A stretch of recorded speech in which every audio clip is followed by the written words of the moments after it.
परंपरा योग संस्थान में आपका स्वागत है। हम लोग घेरन संहिता पढ़ रहे हैं और आज हमने बात की थी कि घेरन संहिता में कई आसन ऐसे हैं जिसको हम लोग देखेंगे थोड़ा प्रैक्टिकल करके भी कि घेरन संहिता में कैसे बताया जा रहा है। लेकिन बहुत सारे आसन ऐसे हैं जो आप प्रैक्टिकल करने पर भी आपको पूरी बात समझ में नहीं आती है। यानी एक तो उस बात पे मैं आज भी टिका हुआ हूँ कि घेरन संहिता या टेक्स्ट में जितने भी अभ्यास बताए हैं कोई भी अभ्यास कंप्लीट नहीं होता है, उसमें कुछ ना कुछ छूटा होता है। लेकिन परीक्षा की दृष्टि से करना है तो इसीलिए हमें कई बार वो प्रैक्टिकल भी देखना होता है। जैसे बात हुई थी, एक एक आसन को थोड़ा सा देखते हैं। जैसे बात हुई थी हमारे सिद्धासन के बारे में, तो सिद्धासन को हम लोग पहले देखते हैं। कल हम लोगों ने सिद्धासन को देखा था, लेकिन मैं आज इसको थोड़ा प्रैक्टिकल में करके दिखाऊंगा तो शायद अलग तरीके से समझ में आए। जैसे कि नीचे मैट लगा हुआ है,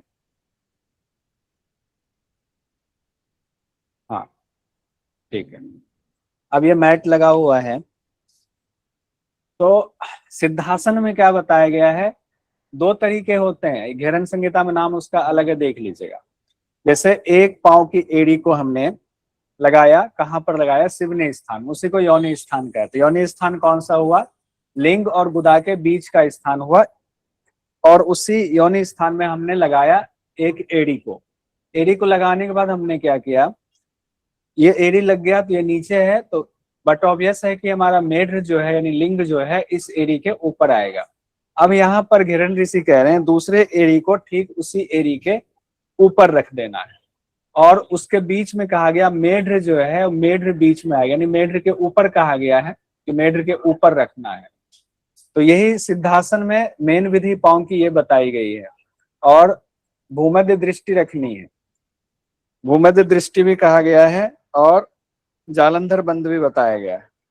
चिबुकम हृदय स्थापितम, यानी कि चिबुक को हृदय से लगाएंगे। उसके बाद एक और बात कही गई, संयमित इंद्रिय अचल दृशा, कहां पर देखेंगे, भ्रुवो अंतरम, भूमध्य में देखेंगे। एक तो ये हो गया। पद्मासन की बात आती है तो पद्मासन में तो बहुत आसान है, इसकी दिक्कत नहीं होती क्योंकि रेगुलर आप लोग करने वाले हो, तो पद्मासन में दिक्कत नहीं होगी। पद्मासन में बस एक चीज का ध्यान रखना है कि दृष्टि नासिकाग्र होगी, दृष्टि होगी नासिकाग्र, नासिका के अग्रभाग पर हमारी दृष्टि होगी। पद्मासन में लेकिन एक चीज देखा था हम लोगों ने, पाँव को पीछे से पकड़ना है, पाँव की उंगलियों को पद्मासन लगा करके, यानी कि बद्ध पद्मासन जो है उसकी चर्चा हुई है घेरन संहिता में। घेरन में किसकी चर्चा है, पद्मासन की जगह पर घेरन में बद्ध पद्मासन की चर्चा है। ये ध्यान रखिएगा, नहीं तो मामला गड़बड़ हो जाएगा। बद्ध पद्मासन दे करके कंफ्यूज करने के लिए पूछते तो ये भी दिक्कत हो सकती है, हम ये भी याद रखेंगे। ठीक है, इससे आगे बढ़ते हैं।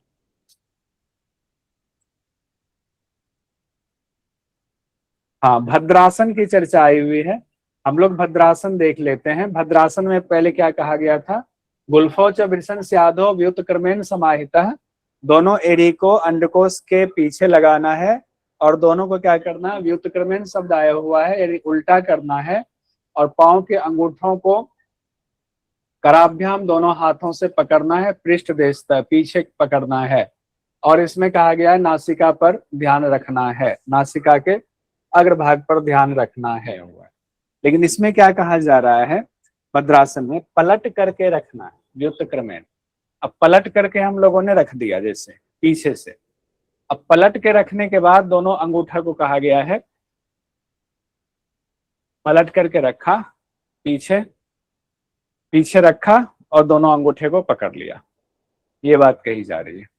अब इसमें बिहार स्कूल ऑफ योग की किताब में कहा गया है कि ये प्रकारांत है, पीछे से पकड़ा हुआ एक प्रकार ये भी है और दूसरा प्रकार जो जनरल भद्रासन हम लोग करते हैं वो भी है। तो इसमें यही कहा गया है। इसमें पीछे से भी देख लिए, पीछे से इस तरीके से पकड़ना है अंगूठे को, ये है पीछे से इस तरीके से अंगूठे को पकड़ना है भद्रासन वाले में। अब आते हैं मुक्तासन। मुक्तासन की जो बात आई हुई है जिसमें कहा गया बाएं पांव की एड़ी को गुदामूल पे लगाए, ऊपर दाएं पांव की एड़ी को रखेंगे। ये आपका सिद्धासन ही है, बस सिद्धासन में क्या करना है, सिद्धासन में इसमें अंतर क्या है इसको समझिए। एक एड़ी को लगाया पायुमूल पर, पायुमूल शब्द आया हुआ ध्यान रखिएगा, पायुमूल आया हुआ यानी गुदामूल पर रखना है। और इसमें मेढ्र ऊपर है, इसमें नहीं कहा गया है कि दोनों एड़ी के बीच में मेढ्र है। वायुमूल में एक है, दूसरे के उसके ऊपर दूसरी एड़ी को रख दिया हुआ है, सिंपल। इसमें मेढ्र अलग है, मेढ्र दोनों एड़ी के बीच में नहीं, मेढ्र मतलब लिंग नहीं है, जेनेटिक ऑर्गन नहीं है, ये अंतर है, थोड़ा सा ये ध्यान रखिएगा। इसमें ये कौन सा अभ्यास हम लोग देख रहे हैं, ये मुक्तासन में देख रहे हैं। कौन सा ग्रंथ है, घेरंड संहिता के मुक्तासन में हम लोग ये बात देख रहे हैं कि वहां जो हठ प्रदीपिका में दूसरा प्रकार बताया गया है, वो यहाँ पर मुक्तासन नाम से अलग से एक आसन बताया गया है। इसको पर्यायवाची नहीं कहा गया है सिद्धासन का यहाँ पर ग्रंथ में। तो हमें एग्जाम की दृष्टि से ये चीजें ध्यान रखनी चाहिए, और ज्ञान की दृष्टि से ज्यादातर जगहों पर दोनों को सिद्धासन का ही प्रकार बताया गया है। अब हम लोग आते हैं वज्रासन में। वज्रासन में हम लोगों ने कल देखा हुआ था, दोनों जंघाओं को ब्रज के समान दृढ़ करके दोनों पांवों को गुदा के दोनों ओर लगाएंगे। तो वज्रासन वैसे ही है जैसे हम लोग करते हैं। हाँ, वज्रासन की तस्वीर है, इसको भी देख लीजिए। देखिए, वज्रासन की तस्वीर ये है। वज्रासन वैसे ही है जैसे जनरली हम लोग करते हैं, दोनों पांव की एड़ी को लगाया हुआ, वज्र के समान दोनों घुटना यहाँ पर मिला हुआ है। तो वज्रासन ठीक है, वज्रासन की भी अब जरूरत नहीं है ऐसे कुछ।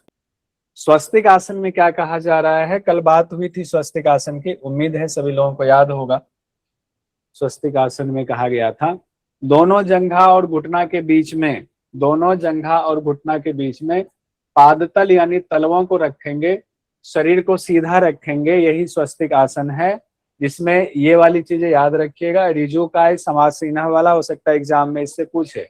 अब मैंने कल ये कहा था स्वस्तिक आसन कैसे किया जाता है आयंगर योग में, उसको हमने कहा था थोड़ा सा वो बता दूंगा, और फिर स्वस्तिक आसन यहाँ से समझ में भी आ जाएगा। जैसे कि आयंगर योग में ब्लैंकेट लिया जाता है, उनका ब्लैंकेट अलग ही आता है। जैसे ये ब्लैंकेट है, कॉटन का होता है ब्लैंकेट, मतलब ओढ़ने वाला कंबल नहीं कि ठंड में ओढ़ ले रहे हैं, इसको रखा जाता है और फिर इसके हिसाब से हम लोग देख लेते हैं।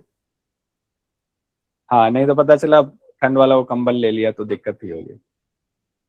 देखिए, हाँ ठीक है। और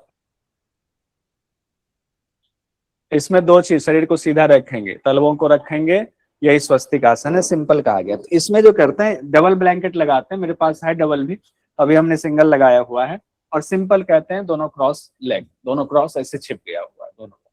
ये आयंगर योग में सिंपल ऐसे ये वाला होता है, यही स्वस्तिक आसन है उनके। और यहाँ क्या कहा जा रहा है, दोनों जंघा और घुटना के बीच में दोनों पादतल, पादतल हो गया आपका, ये पादतल है, ये जंघा और ये घुटना है, जंघा घुटना इसके बीच में लगाना है।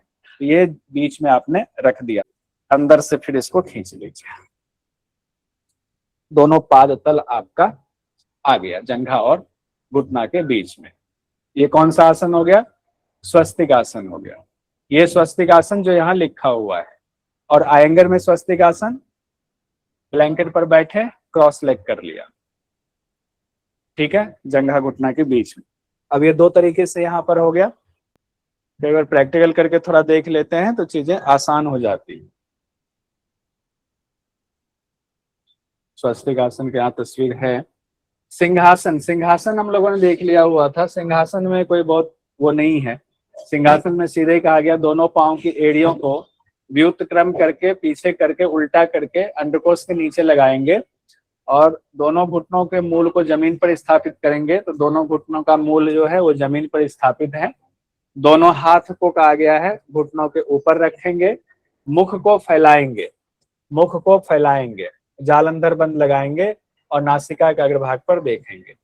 ये इसमें ये नहीं कहा गया जनरली कि हमें आवाज करना है, जो जनरली आवाज करते हो, आवाज की बात नहीं आई हुई, लेकिन मुख को फैला के रखना है, नासिकाग्र दृष्टि रखनी है, दोनों पांव की स्थिति वज्रासन वाली बताई गई है, इस तरीके से हमें रखनी है, ये इसका ध्यान रखना है। हाँ, कई चीजें अभी बोर्ड में मुझे और धीरे धीरे समझ में आएंगी। कंपैरिजन में हम लोगों ने देखा हुआ था कि सिद्धासन में मोक्ष कपाट का भेदन करने की बात कही गई है, पद्मासन में कहा गया है व्याधि विकार नाशन करम, यानी व्याधि और विकार का नाश करता है। भद्रासन और सिंहासन में हम लोगों ने देखा था भवेत सर्व व्याधि विनाशकम, भवेत सर्व व्याधि विनाशकम, फिर अगले पेज पर आते हैं। हाँ, मुक्तासन और वज्रासन की बात थी। मुक्तासन में सिद्धि देने की बात है, वज्रासन में भी सिद्धि देने की बात कही गई है। अब आते हैं हम लोग गोमुख आसन में। गोमुख आसन को ध्यान से देखिए, ऐसा ही एक और आसन आगे आने वाला है जो आपको लगेगा कि गोमुख आसन से मिलता जुलता है, जिसका नाम संकट आसन होगा। संकट आसन ध्यान रखिएगा, अभी यहाँ पर पहले नाम बता दे रहा हूं। संकट आसन, ये कल हम लोग मंत्र पढ़ चुके हैं, इससे आगे देखेंगे। गोमुख आसन में इसमें हाथ की स्थिति कैसी होगी, घेरन संहिता के ग्रंथ में नहीं बताया गया है। यानी कि सिर्फ कहा गया दोनों पैरों को जमीन पर स्थापित करते हुए पीठ के दोनों बगल में, यानी कि ये शरीर के दोनों बगल में रख लिया, एक बगल में एक बगल में रख लिया हुआ है।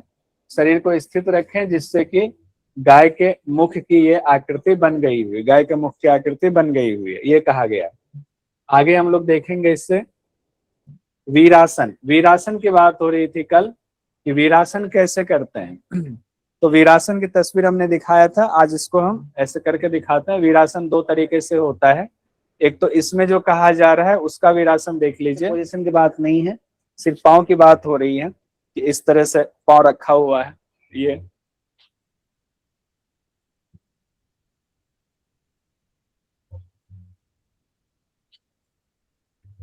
ये वाली पोजीशन की बात हो रही है, ऐसे और ऐसे हाथ रख लिया। ये हाथ के पोजीशन के बाद घेरन संहिता में नहीं कही गई है। अब इधर से देखेगा, ये वाला पांव रख दिया, दूसरा पांव यहाँ रख दिया, इस तरह की बात कही गई है। एक तो वीरासन ऐसे बताया गया है ग्रंथ में, लेकिन दूसरा वीरासन होता है ये सिंपल जो हम लोग वज्रासन में बैठते हैं, इसी को वीरासन की स्थिति कहा जाता है। थोड़ा सा गैप रख लेते हैं, ये हो गया आपका वीरासन।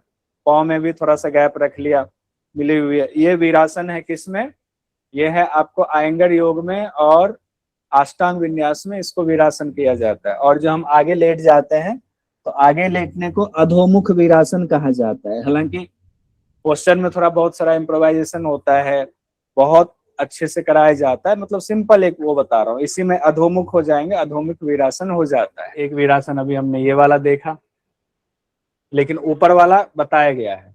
अब इसमें सवाल ये है, अगला वाला जो हमारा है ये धनुरासन का है। धनुरासन तो हम लोगों ने देख ही लिया था, इसमें दिक्कत नहीं होगी। धनुरासन वैसे ही कहा गया है जैसे हम लोग करते हैं, इस धनुरासन में भी कोई दिक्कत नहीं है। धनुष की आकृति बन गई हुई है, कल हम लोगों की बात इस पर हो गई हुई थी। अब इससे आगे हम लोग देखते हैं, धनुरासन में भी दिक्कत नहीं है। अगला है हमारा मृतासन का। मृतासन मतलब शवासन। शवासन तो सब लोगों को आता ही है, इसमें भी दिक्कत नहीं होगी। वैसे शवासन में जनरली सभी जगह पर हर ग्रंथ में तकरीबन एक ही बात है, हंस रहे हैं सब लोग। तो ये शवासन है, सबका मन हो रहा है सर अभी शवासन में लेट जाए क्या, नहीं अभी नहीं लेटना है शवासन। अब आते हैं गुप्तासन में। गुप्तासन में क्या कहा जा रहा है, घुटना और जंघा के बीच में, घुटना और जंघा के बीच में दोनों पाँव को छुपा कर रखना है। पाँव पर गुदा प्रदेश को रख लें, इसे ही गुप्तासन कहा गया है। जो हम लोगों ने स्वस्तिक आसन में छुपाया था या नीचे रखा था, इसमें कहा है छुपाना तो है, और छुपाने के बाद क्या करना है, दोनों पाँव पे बैठ जाना है। यानी गुदा प्रदेश को आगे थोड़ा सा, इतनी फ्लेक्सिबिलिटी थोड़ी सी होनी चाहिए कि हम ऐसे बैठ गए क्रॉस करके बैठने के बाद वो छुप गया, छुपने के बाद जो एड़ी हमारा नीचे गया उस एड़ी पे बैठ जाना है। यानी गुदा द्वार को एड़ी पर ले आना। किसमें कहा गया है, ये गुप्तासन में कहा गया, ध्यान रखिएगा। नहीं तो स्वस्तिक आसन गुप्तासन में कोई फर्क नहीं रह जाएगा। यहाँ पर कहा गया है पादों परिच संस्थाप्य गुदम शब्द आया हुआ है, इस वजह से ये थोड़ा अलग हो जाता है। तो ये लाइन याद रखिएगा, हो सकता है ये क्वेश्चन में पूछ दे कि किस आसन में कहा गया है, स्वस्तिक आसन जैसा है लेकिन गुदा प्रदेश को उसके ऊपर रखना है, पाँव के ऊपर रखना है, गुदा प्रदेश को पाँव के ऊपर रखना है, ये स्पेशल में नोट कर लीजिए। ठीक है, आगे बढ़ते हैं, मत्स्य आसन में आते हैं। मत्स्य आसन भी वैसे ही किया जाता है, लेकिन इसमें एक अंतर है जिसमें कहा गया है पूर्वपराभ्याम शिरोवेष्ट्यम, यानी कि सिर को लपेटने की बात कही गई है। कहा तो ऐसे गया कि पद्मासन में, मुक्त पद्मासन शब्द, हाँ एक और एग्जाम की दृष्टि से बहुत महत्वपूर्ण है, मुक्त पद्मासन शब्द इस्तेमाल किया गया है। जनरली हम लोग क्या कहते हैं, पद्मासन में लेट करके मत्स्यासन करेंगे, लेकिन यहाँ शब्द की वजह से एग्जाम के लिए महत्वपूर्ण हो जाता है, मुक्त पद्मासन शब्द इस्तेमाल किया गया। क्यों, क्योंकि इसमें पद्मासन जो है वहां पर बद्ध पद्मासन को पद्मासन कहा गया है, इसीलिए यहाँ पर मुक्त पद्मासन शब्द आया हुआ है। फिर उत्तान लेटना है, पीछे लेट जाना है, और फिर कहा गया है पूर्वपराभ्याम शिरोवेष्टियम, यानी दोनों कोहनी से सिर को लपेटने की बात कही जा रही है। अभी करके एक बार देखते हैं इसको, इसकी तस्वीर एक बार देखते हैं। सिंपल वाली तो ये तस्वीर है जो हम लोग करते हैं, दूसरी तस्वीर कैसे हो सकती है जो इसमें कहा जाए सिर को लपेटने वाली बात, उसको एक बार देखने की कोशिश करते हैं। में कहा गया है उत्तान, जैसे उत्तान लेटने की बात आए, मतलब पीठ के बल लेटने की बात हो रही है। अब इसको पकड़ना नहीं है, कहा गया सिर को जो है अपने दोनों ऐसे कोहनी से ऐसे लपेट लेना है, ये लपेट लेना है। लेकिन जनरली हम लोग क्या करते हैं, ये जो किया हुआ ये पकड़ लिया, ये नहीं करना है। घेरन संहिता में कहा गया है दोनों कुरपर, कुरपर मतलब दोनों कोहनी से सिर को लपेटने की बात कही जा रही है, दोनों कोहनी से सिर को लपेटना है, ये ठीक है। आइए, हाँ मत्स्येंद्र आसन अगला है। मत्स्येंद्र आसन में क्या अंतर है, जो हम लोग वो करते हैं अर्ध मत्स्येंद्र आसन करते हैं, उसी को बताया गया। हम लोगों ने कहा था यहाँ से आज पढ़ना शुरू करेंगे, इससे पहले तक कल हम लोगों ने मोटा मोटा देख लिया हुआ। मत्स्येंद्र आसन में हम लोग आते हैं, यहाँ से देखते हैं क्या कहा जा रहा है। उदरम पश्चिमा भाषम कृत्वा तिष्ठत यत्नतः, उदर को कहा गया पेट को, पेट उदर मतलब पेट, पश्चिमम भाषम कृत्वा पीछे की तरफ करना है। नमृतम वाम पादम ही दक्ष जानोनी न्यसेत, यत्र याम्यम पूर्वपरम च वक्त्रम याम्य करे अपि च, भ्रुवोर मध्य गता दृष्टि पीठम मत्स्येंद्र उच्यते। अब यहाँ पर देखिए पूरी विधि अभी हम लोग देख लेंगे, लेकिन इसमें जो सबसे इंपॉर्टेंट है, माइक खुला है क्या करने का, इसमें सबसे इंपॉर्टेंट है वो है ये वाला पॉइंट, ये भ्रुवो मध्य गता दृष्टि। क्या है भ्रुवो मध्य गता दृष्टि, क्यों? क्योंकि भ्रूमध्य पर ध्यान जो है आपको किस में था, सिद्धासन में दिया गया था, और यहाँ पर आपको मत्स्येंद्र आसन में भी है। तो भूमध्य पर दृष्टि की जो बात आ रही है, भूमध्य पर दृष्टि, पता नहीं किसी ने नोट कर दिया होगा, तो भूमध्य पर दृष्टि, अगर यहाँ पर हम दृष्टि रख रहे हैं, यहाँ पर दृष्टि रखना है तो दो आसन में बताया गया। एक तो बताया गया सिद्धासन में, सिद्धासन में बताया गया है, और एक हो गया मत्स्येंद्र आसन, एक मत्स्येंद्र आसन में बताया गया। ये दो में बताया गया कहाँ, भूमध्य दृष्टि घेरन संहिता में। ये ध्यान रखिएगा, परीक्षा की दृष्टि से बहुत महत्वपूर्ण है, ये क्वेश्चन पूछा जा सकता है। आगे हम देखते हैं इसकी विधि को। कहा जा रहा है उदर को पीठ की ओर खींचना है, पेट को पीठ की ओर खींचना, जैसे पश्चिम शब्द आए ना तो खींचना पीछे की तरफ। बाएं पांव को दाहिने घुटने पर रखना है, यहाँ दाहिने दाहिने दो बार हो गया, दाहिने घुटने पर रखना है। दाई कोहनी को वहीं पर रखेंगे, पलटेंगे, बाएं हाथ पर मुख को स्थापित करेंगे। हालांकि थोड़ी सी विधि ऐसी है जिसमें लगता है कि एग्जैक्ट अप्रोप्रिएट नहीं है, फिर भी मिलता जुलता है। हम लोग मत्स्येंद्र आसन कैसे करेंगे, अर्ध मत्स्येंद्र आसन हम लोग करते हैं ना, पांव उठाया, एक पांव को अंदर रखा इस तरफ, दूसरा इस तरफ रखा, और फिर इसको पकड़ा, फिर हाथ पीछे किया, इधर रख लिए, अर्ध मत्स्येंद्र आसन हो गया। लेकिन मत्स्येंद्र आसन में अभी देखना, अर्ध मत्स्येंद्र में क्या है, हमने इस तरफ से किया हुआ तो ये पीछे के नीचे है, और यही जब अंदर रहे तो मत्स्येंद्र हो जाएगा। जैसे कि अगर इस पांव को हमने यहाँ रख लिया और इसी विधि को तब हम अपनाएं इधर से करके, तो मत्स्येंद्र में बस ऊपर रखना है, नीचे की जगह मत्स्येंद्र में ऊपर रखना है पांव को। अर्ध मत्स्येंद्र मत्स्येंद्र में यही अंतर है, दोनों तरफ से यही हो जाएगा। आसन ये हो गया। अब मत्स्येंद्र आसन के फल जो है वो बहुत इंपॉर्टेंट उसमें हठ प्रदीपिका में है, इसमें फल नहीं बताया गया, ये ध्यान रखिएगा। हठ प्रदीपिका में मत्स्येंद्र आसन का फल आता है, तो एग्जाम में आ सकता है। प्रचंड रोग मंडल की चर्चा जो है मत्स्येंद्र आसन में, कि प्रचंड रोग मंडल खत्म हो जाता है, वो सब किस में है, तो वो हठ प्रदीपिका में, घेरन संहिता में फल नहीं बताया गया है, ये ध्यान रखिएगा। गोरक्ष आसन में हम लोग आते हैं। गोरक्ष आसन में कहा जा रहा है जानू उर्वो अंतरे पादो उत्तानो अव्यक्त संस्थितो गुल्फो च आच्छाद्य हस्ताभ्याम उत्तानाभ्याम प्रयत्नतः कंठ संकोचनम कृत्वा नासाग्रम अवलोकयेत गोरक्ष आहु योगिनाम सिद्धि कारणम।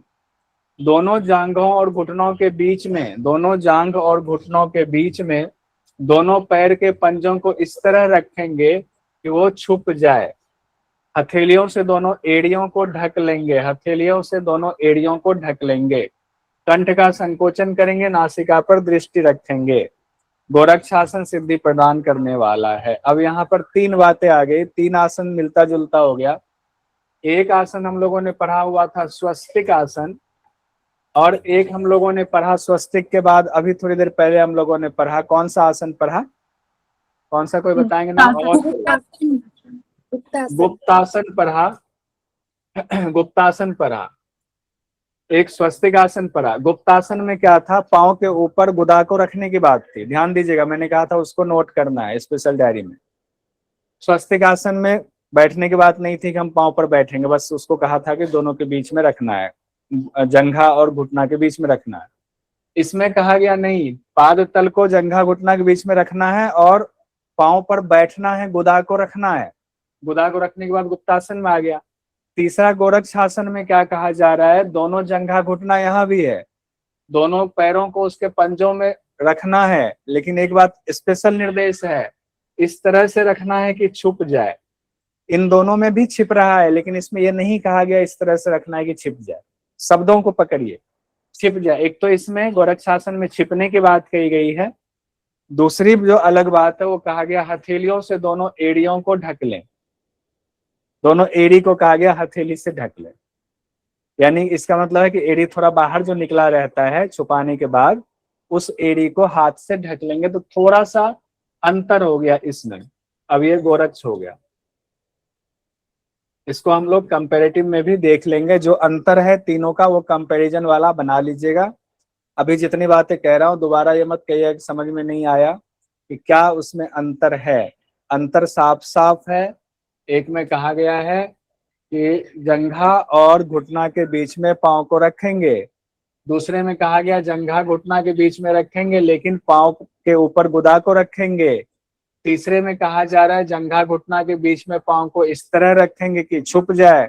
छुपने के बाद फिर कहा जा रहा है दोनों एड़ियों को हथेलियों से ढक लेंगे। ये अंतर है। इसको तीन विंडो बना लीजिएगा इस तरीके से, तीन विंडो, और तीनों में ऐसे लिख दीजिएगा, तो एग्जाम में कंफ्यूजन नहीं होगी, नहीं तो भारी दिक्कत होने वाली है। ठीक है, अब हम लोग आते हैं पश्चिमोत्तान आसन में। पश्चिमोत्तान आसन,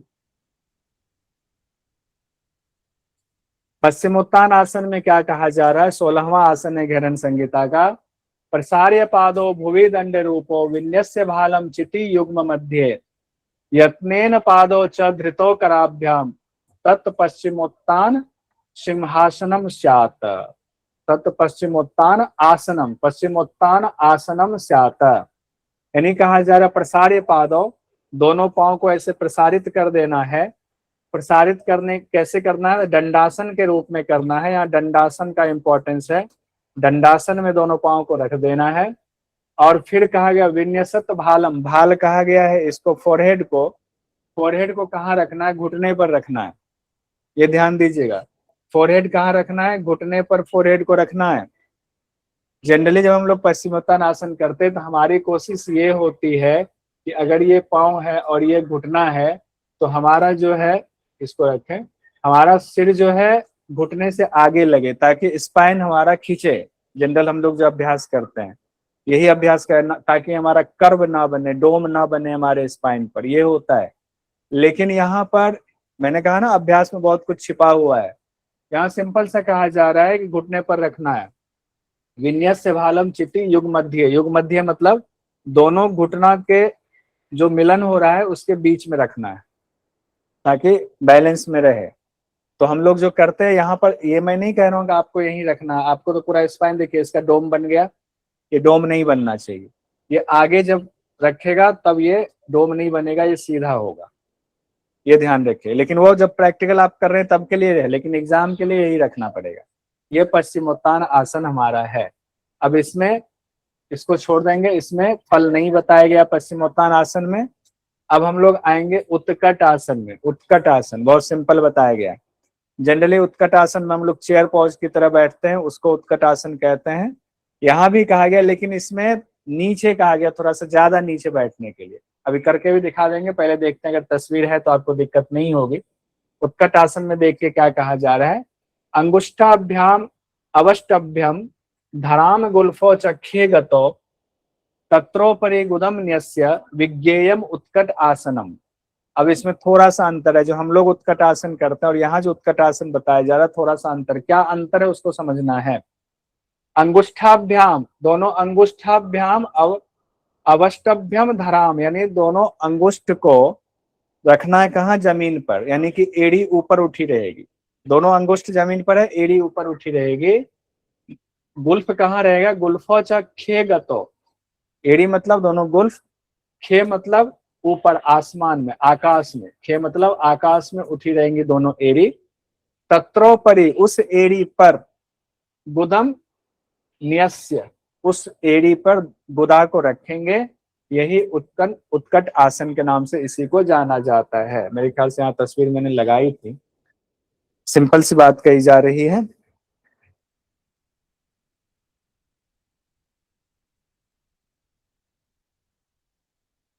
इसमें यह बताया जा रहा है, जनरली हम लोग उत्कट आसन में इतना ज्यादा कहा गया नहीं, बस दोनों जो अंगूठा है वो दोनों अंगूठा हमारा कहाँ है, जमीन पर है। दोनों अंगूठा हमारा जमीन पर है।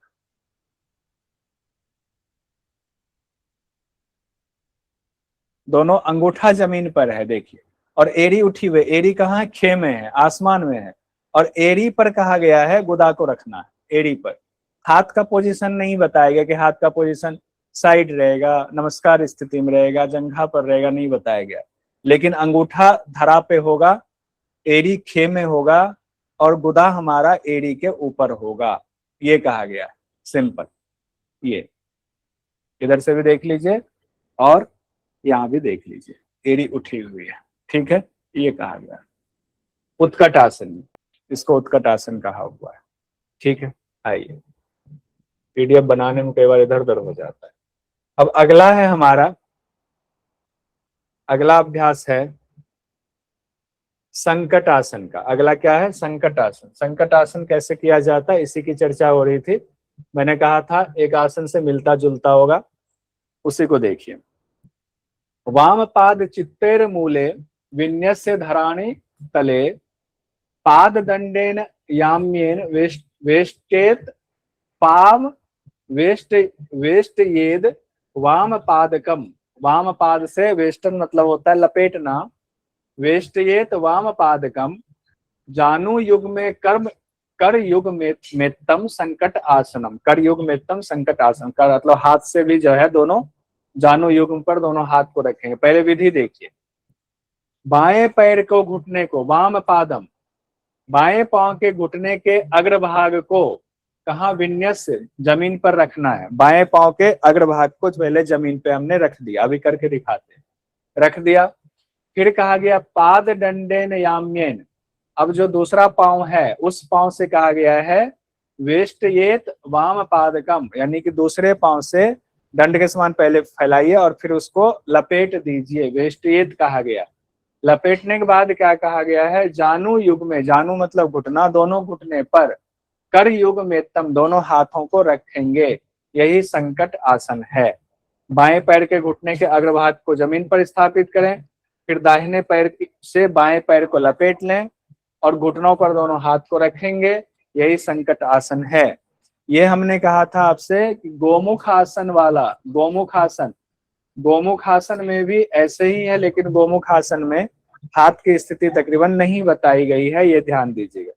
गोमुख आसन जैसा है, लेकिन इसमें घुटनों पर हाथ रखने का निर्देश नहीं दिया गया है। तो कैसे होगा, हाथ रखने का निर्देश नहीं है। पहले वाम से कहा गया, ये भी ध्यान रखना है। वाम को पहले कहा गया है, तो वाम को पहले मोड़ने की बात हो रही है। जमीन पे टिका दिया हमने।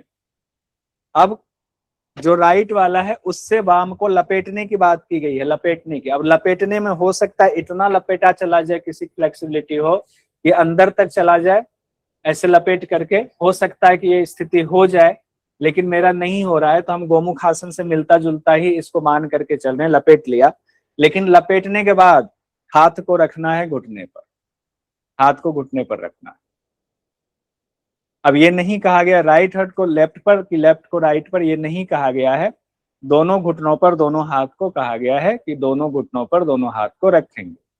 लेकिन यहाँ पर स्थिति देखिए, इसको लपेटने की बात कही गई, तो एग्जाम की दृष्टि से बस ध्यान रखिए कि पहले तो बाएं पांव को नीचे रखने की बात आई है, घुटना जमीन पे लगे, और उसके बाद कहा गया है राइट से, राइट को उठा करके लेफ्ट घुटने को, लेफ्ट पांव को लपेट लेना है। लपेटने के बाद घुटनों पर हाथ को रखना है, इतना ध्यान रखिएगा। सर गुप्त आसन भी यहीं पर करके दिखा दीजिएगा एक बार प्लीज। हमने स्वस्तिक आसन में तो ऐसे सिंपल किया था, ये वाला कि इसके बीच में आ गया, लेकिन इसमें कहा गया चूंकि दोनों पांव पे बैठना है, उस पे हम बैठ गए, ये छिप भी गया और हम बैठ भी गए, यानी अभी हम ऊपर उठ करके बैठ गए, ठीक है, दिख भी नहीं रहा है, हम बैठ भी गए हुए, तो ये थोड़ा सा अंतर है। जबकि स्वस्तिक आसन में हमने इस तरीके से किया हुआ था, इसको ले लिया ऊपर, और इसी में कहा गया है, हम लोगों ने देखा था कौन सा तीसरा वाला कौन सा आसन था, गोरक्ष आसन में कहा गया कि इस तरह से रखेंगे कि ये पूरी तरह छिप जाए। तो अभी ये अगर पूरी तरह नहीं छिपा हुआ तो पूरी तरह छिपा दीजिए इसको, छिपाने के बाद एड़ी को हाथ से ढक लीजिए, गोरक्ष आसन के लिए हो गया, सिंपल सा। एग्जाम की दृष्टि से बस बता रहा हूं। और आप लोगों ने कहा गुप्तासन में, तो गुप्तासन में फिर इस तरह से करके ऊपर बैठने की बात है, दोनों एड़ी पर गुदा को रखने की बात कही गई है, ठीक है। तो ये एक अंतर हो गया, छोटी छोटी चीजें, आसन के उस पर मत जाइएगा, परीक्षा के पॉइंट ऑफ व्यू से हम लोग देख रहे हैं एक एक चीज को। उम्मीद है सभी लोगों को याद रहेगा, एग्जाम में आएगा तो कुछ आप भूलेंगे नहीं। अगर भूल गए इसके बाद भी तब तो गड़बड़ हो जाएगा मामला, मेरा इतना मेहनत किया हुआ बेकार हो जाएगा। बार बार कैमरा सेट करना पड़ रहा है। अब मयूरासन की बात आती है। मयूरासन वैसे ही कहा गया है जैसे सभी लोग मयूरासन करते हैं, लेकिन मयूरासन में क्या अंतर है, कहाँ से क्वेश्चन आ सकता है, वो हम लोग एक बार देखते हैं। मयूरासन में क्या कहा गया है, पाण्योस्तलाभ्याम अवलंबन अवलंब्य भूमि तत्कूर पर स्थापित नाभि पार्श्वम उच्चासनो दंडवद उत्तथ खे मायूरम एतत् प्रवदंती पीठम। पान्योस्त कहा गया, दोनों पानी को यानी दोनों हाथ को भूमि पर अवलंबित करेंगे यानी रख देंगे, और फिर कहा गया तत्कूर पर स्थापित नाभि पार्श्वम, फिर जो है दोनों कुरपर को, कुर मतलब दोनों कोहनी को, दोनों कोहनी को नाभि के, दोनों कोहनी को नाभि के पार्श्व में, नाभि के किनारे पर स्थापित करना है। फिर कहा गया उठना है, उच्चासनो, उठना है, पूरे शरीर को उठाना है, कैसे, दंडवत, पूरे शरीर को सीधा करके दंड के समान। कहाँ उठना है, खे में उठना है, खे मतलब आसमान में उठना है, इसी को मयूरासन कहा गया है। सिंपल सा है, वैसे ही किया जाता है। मेरे मित्र हैं ब्रह्मानंद जी, उनकी ये तस्वीर है, ठीक है। ज्यादातर जगहों पर फल की चर्चा नहीं है, लेकिन कैवल्य धाम की किताब में फल बताया गया है। तो अगर कैवल्य धाम के हिसाब से पूछ दिया जाता है या क्या फल है, क्वेश्चन में ऐसा आता है कि आपको ये ऑप्शन ही नहीं छोड़ता है कि फल नहीं है, अगर है तो समझ जाइएगा कैवल्य धाम के हिसाब से लिया गया है। कैवल्य धाम लोनावाला की पुस्तक में है ये लिखा हुआ, क्या लिखा है उसको देख लेते हैं। एक एक्सेप्शनल आप कह सकते हैं, यानी अपवाद के स्वरूप में इसको नोट कर लीजिएगा। बहु कदसन भुक्तम भस्म कुर्याद शेषम जनयति जठराग्नि जारियेत कालकूटम, हठ प्रदीपिका जैसा लग रहा है। हरति सकल रोगा नासु गुल्म ज्वरादीना भवती विगत दोषम ह्याशनम श्री मयूरम, यानी श्री मयूर आसन से, यहाँ भी श्री लगाया गया है, मयूर आसन से कहा गया है गरिष्ठ भोजन भी पच जाता है आसानी से, जठराग्नि प्रज्वलित होती है, जहर के असर को खत्म कर देता है, कालकूटम शब्द भी आया हुआ है, सभी दोषों का हरण करता है। हरति सकल रोगानासु है ना, उसके लिए सभी दोषों का हो गया। फिर गुल्म ज्वर और बाकी रोग दूर करता है, फिर विगत दोष को दूर करता है, ये मयूरासन है। अब ये आपका अलग से अपवाद में करके इसको लिख लीजिएगा, अपवाद हो गया ये, अपवाद करके लिखिएगा। अब यहाँ पर मेरा भी किया हुआ मयूरासन है, यहाँ पर मैंने लिखा हुआ है। बिहार स्कूल ऑफ योग की किताब में कोई लाभ नहीं है, लेकिन कैवल्य धाम की किताब में लाभ दिया गया है। कैवल्य धाम वाला लाभ हम लोगों ने देखा। क्या देखा? गरिष्ठ भोजन को भी पचा देता है, जठराग्नि को प्रज्वलित करता है, जहर के असर को भी खत्म कर देता है, सभी दोषों का हरण करने वाला है, गुल्म ज्वर रोग होता है, विगत दोषों का क्षय करता है। ये अलग से बस एक आपको लिखना पड़ेगा, ठीक है। ये किसमें है? केवल धाम की किताब में है। क्योंकि अगर मान लो आ गया और आप बिहार स्कूल की किताब पर ही सिर्फ टिके हुए हैं तो दिक्कत हो जाएगी।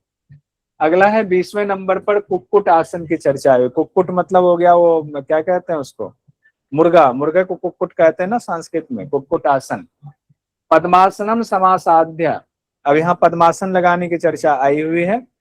यहाँ मुक्त पद्मासन शब्द नहीं आया हुआ है, ध्यान रखिएगा।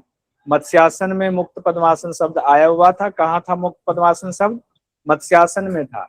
आप लोग कहते हैं ना क्वेश्चन आपने थोड़ा टफ बनाया हुआ है, यही सब क्वेश्चन हमने निकाल के रखा हुआ है। क्या पता एग्जाम में ऐसे पूछ दिया तो? सिर्फ अब तक जो पूछा गया वो तो हमने करा ही दिया, उससे आगे भी तो हमें सोचना है। पद्मासन कराना है। जानो और वो अंतरे करो, यानी घुटना और जंघा के बीच में दोनों हाथ को डालना है। पूर्वपराभ्याम समासीनो उच्चस्थ कुक्कुट आसना। हाथ को उसके बीच में करने के बाद, दोनों जंघा और घुटने के बीच में करने के बाद उसको क्या करना है? जमीन पर रख देना है हाथ को, समासीनो। उसके बाद उच्चस्थ कहा गया है, ऊपर उठ जाना है। और इसमें कोई फल नहीं बताया गया है। यानी कैसे? तो ये एक तस्वीर है, देखिए इस तरीके से। यानी पद्मासन लगा लिया, पद्मासन के बाद दोनों हाथ को जंघा और घुटना के बीच में होकर के जमीन पर स्थापित कर दिया। दोनों हाथ ऐसे गया और जमीन पर स्थापित हो गया। और फिर पूरे शरीर को क्या किया? ऊपर उठा लिया हुआ। पूरे शरीर को ऊपर उठा लिया हुआ। ये उदित राज जी हैं, ठीक है, ऐसे उठा लिया हुआ है। आइए आगे देखते हैं। अगला आसन है कुर्मासन। अगला आसन है कुर्मासन। कुर्मासन में क्या कहा जा रहा है? गुल्फोच वृषण स्यादो व्युत क्रमेण समाहितो। फिर गुल्फ की बात हो रही है, गुल्फोच वृषण स्यादो, ये भी ध्यान रखिएगा। गुल्फ को अंडकोश के दोनों तरफ रखने की बात कहाँ कहाँ आई हुई है, ये होमवर्क में दे रहा हूँ। ये होमवर्क में पहले नोट कर लिया, अभी मैं कर लूंगा उसमें। कहाँ कहाँ रखने की बात हुई? व्युत क्रमेण, उल्टा करके रखना है। और फिर कहा गया रिजु काय शिरोग्रीवम। रिजु मतलब सीधा रखना है, काय मतलब शरीर, सिर और ग्रीवा को, इसी को कुर्मासन कहा गया। कुर्मासन मितिरितम, कुर्मासन मितिरितम। यानी दोनों अंडकोश के नीचे दोनों एड़ियों को व्युत क्रम से रखना है, शरीर, सिर और ग्रीवा को सीधा रखना है। इसे ही कुर्मासन कहा गया है, फल नहीं बताया गया है। अब हमने उसे नीचे लिख दिया हुआ, आप लोग चेक कर लीजिएगा। भद्रासन सिंहासन में गुल्फ को व्युत क्रम से अंडकोश के नीचे रखने की बात, ये दो जगह पर है। देख लीजिए, एक जगह लिख लीजिए कहीं तो आसान हो जाएगा।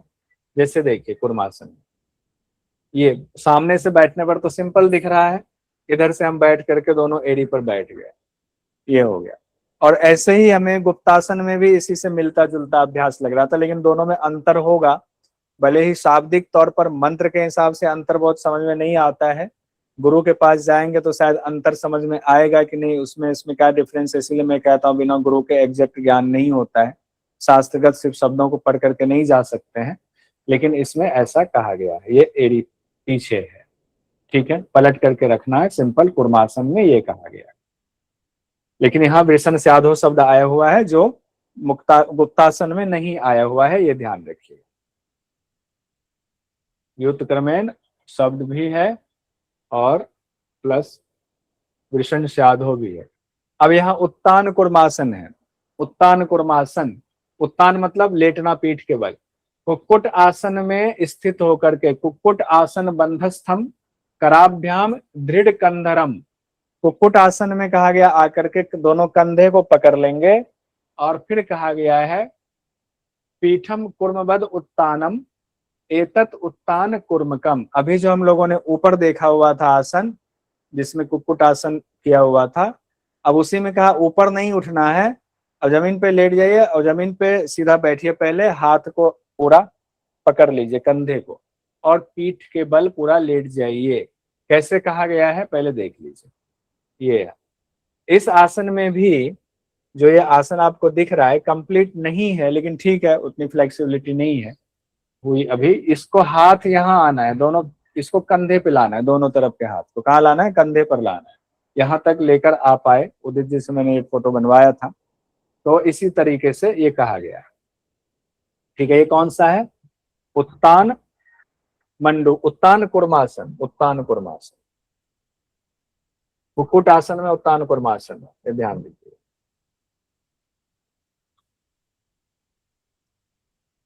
अब यहाँ पर एक चीज बताइए, यहाँ पर हम लोगों ने अभी जो 3 आसन देखा उसका सीक्वेंस देखिए। हम लोगों ने देखा कुक्कुट आसन, ध्यान दीजिएगा, जनरली ये कंफ्यूजन होती है। कुक्कुट आसन पहले देखा, फिर हम लोगों ने अभी जो देखा उत्तान कुर्मासन था, उत्तान कुर्मासन, लेकिन इसके बीच में था क्या, कुर्मासन, इसके बीच में कुर्मासन था, यही था ना, यही था ना सीक्वेंस। ठीक है, हाँ बढ़िया। तो कुक्कुट आसन, कुर्मासन, फिर उत्तान कुर्मासन की बात आई हुई, यानी कुक्कुट आसन में ही जब हम उत्तान लेट जाते हैं तो उत्तान कुर्मासन होता है, ये ध्यान रखिए, उसी में उत्तान कुर्मासन होता है। ठीक है, और कुर्मासन बीच में आया हुआ है, जबकि ये इससे मिलता जुलता अभ्यास है, ये ध्यान रखिए। देख लीजिए कुछ, उत्तान कुर्मासन, उससे पहले कुर्मासन, और उससे ऊपर कहा गया था ये कुक्कुटासन। अब हम लोग आते हैं मंडूक आसन पर। इसका सीक्वेंस भी कई बार इंपॉर्टेंट रहता है, तो बीच बीच में जब हम ऐसे सीक्वेंस करते जाएंगे तो याद भी हो जाएगा। अगर कोई 32 के 32 सीक्वेंस याद कर सकते हैं तो अति उत्तम, उससे तो बढ़िया कुछ हो ही नहीं सकता है। मंडूक आसन में कह रहे हैं, पृष्ठ देशे पाद तलो अंगुष्ठो द्वौ च संस पृष्ठेत पृष्ठेत संस पृष्ठेत जानु युग्मं पुरस्कृत कृत्य साधयेत मंडूक आसनम। यानी दोनों पांव को पृष्ठभाग यानी पीछे की तरफ इस तरह स्थापित करेंगे कि अंगूठे आपस में मिल जाए। तो ये उसी तरीके से हो गया जैसे वज्रासन वाली स्थिति, दोनों पांव को पीछे इस तरह से स्थापित करेंगे कि दोनों अंगूठे मिल गए, वज्रासन वाली स्थिति में मिल जाएंगे। फिर कहा गया दोनों घुटने आगे रखेंगे, जानु युग्मम, आगे रखेंगे, जानु मतलब घुटना, दोनों घुटना आगे रहेगा, पांव दोनों पीछे है। इसमें यह नहीं कहा गया है कि घुटना दूर फैलाना है, नहीं, जानु युग्म, युग्म मतलब कहा गया जोड़ा, दोनों जोड़ा को आगे रखना है। और यह मंडूक आसन है, लेकिन इसमें आगे झुकने की बात नहीं कही गई। अब ये समझ में नहीं आता है कि इसको वज्रासन माना जाए, क्या माना जाए, कौन सा आसन माना जाए, लेकिन घेरन संहिता में इतना ही कहा गया। तो आपको नहीं लगता कि इसमें कुछ मिसिंग है, समथिंग मिसिंग, जो कि गुरु के लिए छोड़ा गया है? इसीलिए मैं कहता हूँ कुछ मिसिंग है, यानी आगे झुकने की बात नहीं लिखी गई है, ध्यान दीजिएगा। ठीक है, अब अगले उस पर आते हैं, उत्तान मंडूक आसन। पहले मंडूक देख लिया, अब उत्तान की बात आती है। उत्तान शब्द जब भी आए ना तो आप समझ लेना पीठ के बल, उत्तान मतलब पीठ के बल लेटना, सिंपल सा। कहा गया है मंडूक आसनम, मंडूक आसनम ध्यस्थम पूर्वपराभ्याम धृतम शिरः एतत् भेकवत उत्तानम एतत् उत्तान मंडूकम। यानी मंडूक आसनम, आसनम ध्यस्थम, मंडूक आसन में पहले स्थित हो जाइए। पूर्वपराभ्याम धृतम शिरः कहा गया है, पूर्वपरा मतलब दोनों कोहनी से, धृतम शिरः सिर को लपेट लेना है, सिर को पकड़ लेंगे। ठीक है, पकड़ लिया मुंडक मंडूक आसन में, पहले मंडूक आसन की स्थिति में आकर के हथेलियों से सिर को पकड़ लेंगे। अब फिर कहा गया है फिर मेढक की भांति पीठ के बल लेट जाएंगे, फिर मेढक की भांति पीठ के बल लेट जाना है, ये कहा गया, पीछे लेट जाना है, फल नहीं बताया गया, सिंपल है। इस तरीके से देखिए आसन ये। अब ऐसे मिलता जुलता आसन एक और था, कौन था, मत्स्य आसन। उसमें भी हाथ से सिर को लपेटने की चर्चा आई हुई थी मत्स्य आसन में, लेकिन वहां पर यहाँ पद्मासन की चर्चा थी। ध्यान कीजिए, छोटी छोटी चीजें हमें नोट करनी। वहां पद्मासन लगाने की चर्चा थी मत्स्य आसन में, ध्यान कीजिएगा, यहाँ पर वो चर्चा नहीं है। आइए, यहाँ सिंपल कहा गया है मंडूक आसन लगाकर हथेलियों को सिर से पकड़ेंगे, फिर मेढक की भांति उत्तान हो जाए, यही उत्तान मंडूक आसन कहा गया है। आइए, किन्हीं कोई सवाल है तो पूछ लीजिए। अब इसमें सवाल वैसे ज्यादा होगा नहीं, मुझे पता है इसमें ज्यादा सवाल नहीं होता है। इसमें तो होता है कि हाँ थोड़ा ध्यान रखना है, क्योंकि हम करते कैसे हैं, कहाँ कैसे गया है, तो हमें इसमें नोट्स बना करके उसको 2-4 बार देखना पड़ेगा तो हो जाएगा।